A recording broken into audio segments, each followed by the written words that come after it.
Hi, and welcome to the Thriving and Surviving podcast. I'm your host, Amanda Markson, and I'm a mum, a wife, an entrepreneur, a coach, and most importantly, I'm someone that loves to make waves, break stigmas, and challenge beliefs. Think of this podcast as a wine and cheese night with your besties, sharing your deepest and darkest thoughts and struggles, but also learning a thing or two. So whether you're thriving or just surviving, this podcast is here to enlighten you, heighten you, and most certainly brighten you. So let's dive right in, and I'm so glad you're here.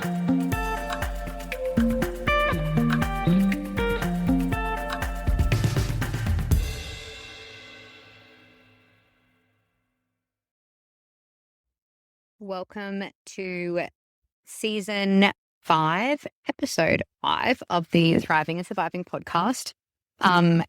If you're looking at the video version, you're thinking, why are you sitting outside? And that is because I have tradespeople finishing off my kitchen reno inside, and it is noisy. So I'm going to record this one sitting outside, noticing the fact that I need to mow my lawn. So I'm going to do my very best not to get distracted by the grass. So I'm going to give you guys a bit of a prep update, and then also talk about weight fluctuations on the scales, because even though I'm a coach and I know better, am I immune to the impact of it?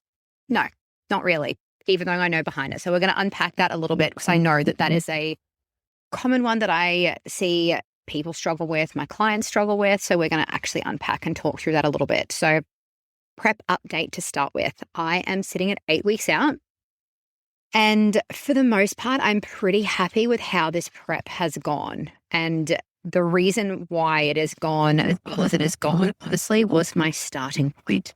So starting this prep, I was stabilized on 2,600 calories, moving about 8,000 steps a day, which is just honestly parenting and just trying not to get a heap of steps in. And I was doing 4 weight sessions a week. So the goal of starting a prep, you want to be eating as much as possible and then moving as little as possible, stable. The reason why is it gives you so much more room to move in your prep. The higher your starting calories are, the more room you have to create a deficit during your prep. And I mean, that's no different for anyone that's not competing that wants to do a dieting block. The higher your maintenance, the less low you have to go to create a deficit. In the same, the less that you are moving and the less energy that you're expending at that maintenance means you've got a lot more room to increase that, whether that be with cardio steps or more training sessions. So starting point was really good. I honestly don't feel like I could have done any better in that starting point. Potentially maybe a little bit less body fat, any cuts in there, but I mean, it wasn't pure.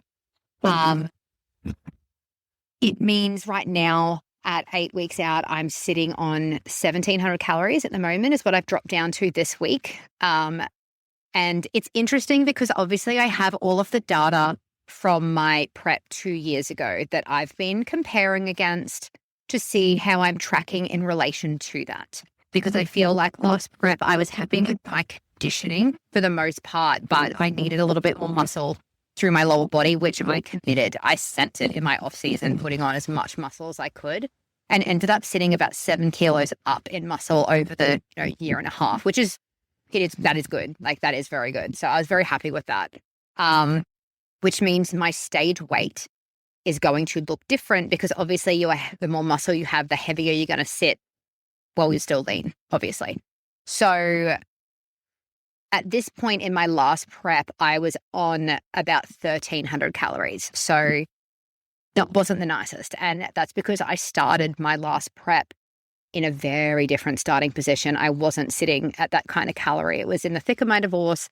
Some days I was struggling to eat 1,000 calories because my anxiety was honestly so bad. I was trying not to vomit up food. So it really impacted my prep, and it having to be far more aggressive than what this one has, purely because of the way I've set myself up. So I'm very happy with that.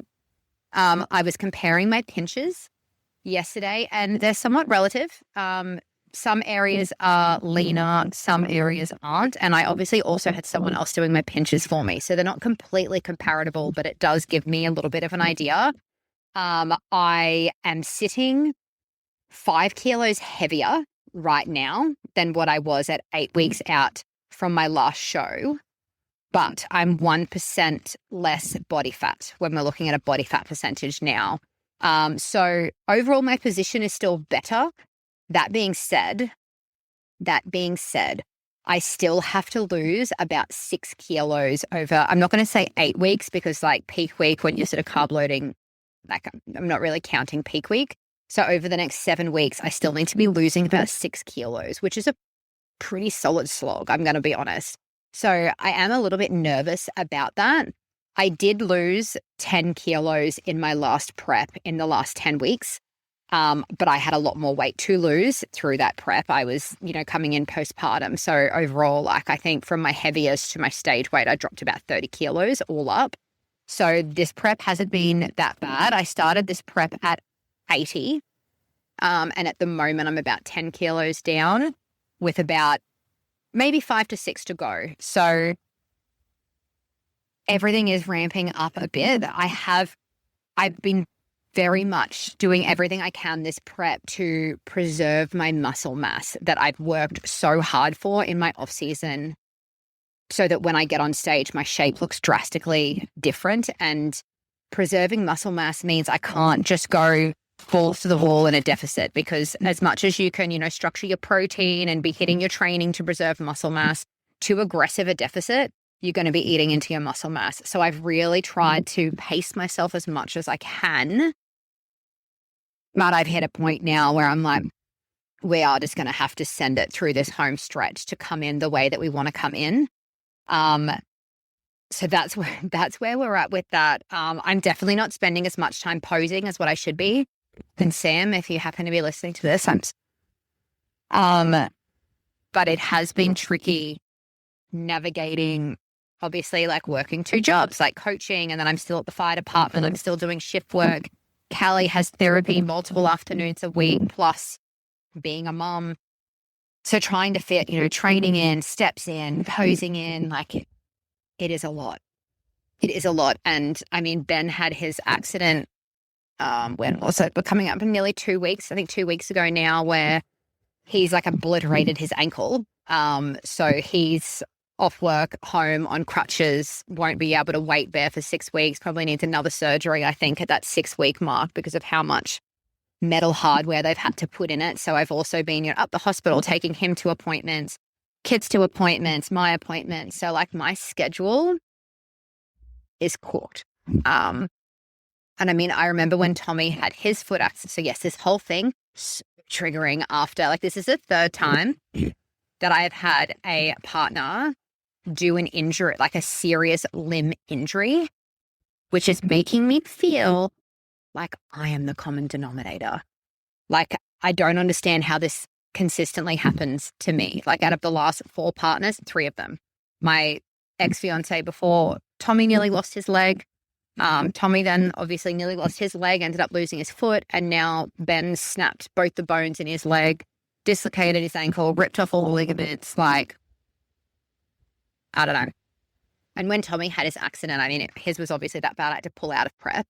I was actually prepping at the time, but he was in hospital for, a month and a half, 2 months. There was multiple surgeries. So like it wasn't something that I couldn't do it. So I'm glad I pulled out of that one. This is working out.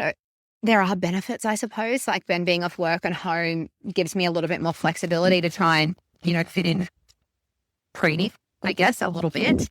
But yeah, it's stress I didn't need, I'll be honest. So just trying to make everything come together at the moment. Yeah. And obviously comps down at the Gold Coast. So I'm going to be heading down there a week early just because I have clients competing in ICN the weekend before my comp. So Tommy's actually coming to Townsville and he's going to stay at my place with the girls for a week and a half while I head to Brisbane to put my clients through their shows and then do my peak week, compete, and then I'll fly back on the Monday. So it'll be busy. very busy. Ben should be right to fly by that point, I think, because he was coming for comp. But I mean, we'll play it a little bit by ear with his surgeries. But yeah, it's been a lot. And I think for the most part, I'm quite chill. So this is where we're going to segue into the weight. For the most part, I'm pretty chill. Like especially in an off season, I track weight. Weight is data. I don't have a huge emotion. I think it's really important to make sure you're tracking your average weight for the week, because females especially, the way that we fluctuate throughout the week is actually insane. So different things can cause, the scales to go up that isn't actually fat. And that's where we need to keep in mind that fat loss and fat gain is very different from weight loss, weight gain. And I think I was talking to one of my clients this morning about it, what's a good amount of, she asked, what's a good amount of weight to be dropping per week? And I said, well, weight and fat loss, different things. And like sometimes you'll see people post online being like, I jumped on this new diet and I lost 5 kilos in the first week. I can guarantee you they did not lose 5 kilos of fat in a week. They did not. Chances are they've just reduced down their carb intake on what they were having before, which means they've dropped glycogen and water out of their muscles. That's going to honestly be a large portion of it. If they're eating less, they're also going to have less food in their digestive system, which that can make you fluctuate a couple of kilos. Like it's not going to be that amount of fat loss. Like I am telling you. So when we're looking at sustainable rates of fat loss, for most people, we're looking at around anywhere between like 300 to 500 grams a week. 500 is right on that upper end, but 300 grams a week of like consistent fat loss is good. And the more around that 300 gram as well, it's usually done in such a sustainable, consistent way that all of the research is that you are more likely to maintain the fat loss, which to be honest is somewhat the most important bit. Like what's the point of dieting, putting yourself through, the restriction, the workouts, the effort, if you're just going to yo-yo and just put it all back on again anyway? That is so counterproductive. You're better off taking your time, doing it a bit more gradually, but keeping your results at the end. So fluctuations on the scales happen. And that's why with all of my clients, like when we do our weekly check-in, I want their weekly average, not their weight on that one day of the week. Oh, I think an answer's me. The reason being, if they've just done a really heavy gym session the day before, oh my gosh, a really heavy gym session the day before, there's going to be inflammation in their body that is going to make them weigh more, depending on where they are in their cycle. Some women I've seen fluctuate 1 to 2 kilos just because of extra inflammation and fluid they're holding because of where they're at in their menstrual cycle. If you had a bigger dinner, you're going to have more food in your digestive system. If there was more salt in that dinner, you're going to be holding more water. There is honestly so many factors that cause scale weight fluctuations. If you are consistently sitting in your deficit and your deficit is correct, you are not going to be gaining fat. It is going to be one of many of the other reasons why scales are fluctuating. So whilst I know that,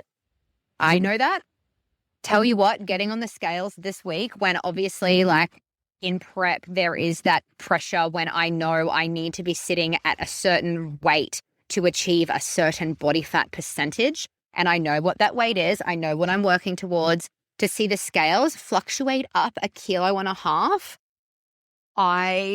I'm not going to say I could have cried because it wasn't that bad, but like I was frustrated actually. Frustration is probably the word I would use when you're trying so hard and you've been consistent and you've been pushing in your training, you've been weighing your food, like you've done all of the things. Off. One part of my brain knows that means I stuck to my deficit. I haven't gained fat. I would have actually dropped. I've got other things that are masking the actual true weight on the scales. It still pissed me off. I will be honest. It still made me mad when I stepped on it confidently to be knocked down a couple of pegs. And I think that's where it's really important to remember that weight loss is not linear. It's not one solid trend straight down, because of the way females fluctuate, it's gonna look like this. The key is to be determined to the point where you quit when you get on the scales and you don't see the number that you're wanting to see back. Because at the end of the day, it is doing a program consistently that is going to get you to your end goal, whether that's a prep, whether that's a challenge, whether that's just, a structured dieting block, or whether it's an off season and you're trying to grow muscle. It's all in consistency, and not every week is going to look perfect. Not every week will look perfect, but if you're doing something consistently 80% of the time, for say a year, as opposed to doing something to the gram consistently for like 3 weeks, then you're dropping off for a month, then you're back for 5 weeks, then you're gone for 2 months, that's not going to get you to where you need to go. But if for the most part, if you're doing it majority of the time and majority of the time you're consistent, you're going to be getting to that goal. So I am telling myself all of the things, and I'm reminding myself that the scale, if you are consistent to your plan, the scale does not determine the success of your week. So I'm telling myself that. I am telling you that. So you can also, anyone that's been a bit deterred or they've been doing all the things, they've jumped on the scales, they've seen a number that's felt like a bit of a fly kick in the guts, step back and look at the other factors. If your sleep's been shit. So for a lot of the mums out there, if you have some really terrible night's sleep with your kids, the inflammation and fluid you will hold from that, the scales will tell you about it. So keep that in mind. Don't let it deter you. Just like I am not going to let this deter me, I'm going to continue to grind. I know I've already dropped my calories to the 1700. I've been adding in actual stair cardio just to bump up my energy expenditure from this week coming, which I need to still do today and go back to the gym again. And then my steps now are sitting at 14,000, which days where I'm on shift at fire, where for 10 hours I'm glued to a desk, challenging. So that's where I'm pacing around at every opportunity I can. If I'm brushing my teeth, I'm pacing around the house. If I'm folding washing, I'm moving around the house. I'm at any opportunity. And then once the girls go to bed, I put on podcasts or my headphones and I'm just honestly cutting some laps of the house. The other night, I think I walked for like an hour and a half just up and down my hallway. Boring? Yes. But I am so determined that I'm going to hit these steps. The other week I had to get up at 4:30 in the mornings so I could go and do a heap of steps. I plan my training rest days for when I do my 10-hour day shifts at fire. So I try and put my rest days on that day purely so I can actually achieve my steps. Because if I was to use that my little window in the morning to train, I know I'm not going to hit my steps. So that's my rest day where I've just got to hit my 14,000 steps that day. So I will get up early, an hour earlier, pace around my house. I swear I'm wearing track marks at the moment through my bloody kitchen and up my hallway with my little psycho cat that comes for laps and bites my ankles if I go too slow. So helpful but not. Helpful but there are different things you can do. And I did a post about this not long ago. I know if you have a lunch break, pace around on your lunch break. I try and smash my meal and then I will just walk around for the, 20 minutes left of my lunch break as quick as I can to get in some steps. I try and park further away everywhere I go. So I'm getting steps going in there. If I'm at the girls' appointment, so this afternoon I've got to take Callie to an OT appointment for 45 minutes. I'm going to just go outside and walk up and down the road for that 45 minutes and get in steps rather than, sit on the waiting room in my phone. I did the same thing with her OT appointment yesterday, but it went for an hour and a half, which was good. Hour and a half of steps rather than, going and doing something else. Every single little opportunity that I have, if I can be walking and doing it, to be fair, I probably should have recorded this podcast whilst on my stepper and still been getting steps in here. Any chance you've got to be able to do it, do it. Energy expenditure through steps like your NEAT is the most underrated method to lose body fat. Doing, for me, I think it's around 500 calories. I think I burn a day just doing my steps. That's more than what I do in a gym session. And I can do that 7 days a week as opposed to, only my 3. And then if it says, steps day plus a training day, that's a very solid chunk of energy expenditure that I'm able to exert to either one, push more of a deficit, which is what I'm doing at the moment, or if I wasn't pushing a deficit, there's so much extra food I get to eat. So either way, it is a win. So I'm going to wrap this one up now. It was a quick one. I'm excited for the next one that I'm going to be recording. I'm actually going to be getting Emma on and unpacking her spiritual awakening. So Emma does readings and amazing. She's doing one for me actually next week. Oh, do I want to do it on the podcast? Maybe. We'll see. Maybe. I don't know. Hers are very accurate. And so I'm like, do I want to be sharing whatever it is she's going to be sharing? Maybe. Do you know what? Maybe. Maybe we'll see if she wants to do it on there. But that one's going to be a good one. I'm very excited to record that one with her. So I'm going to wrap this one up. Thank you for tuning in for episode 5.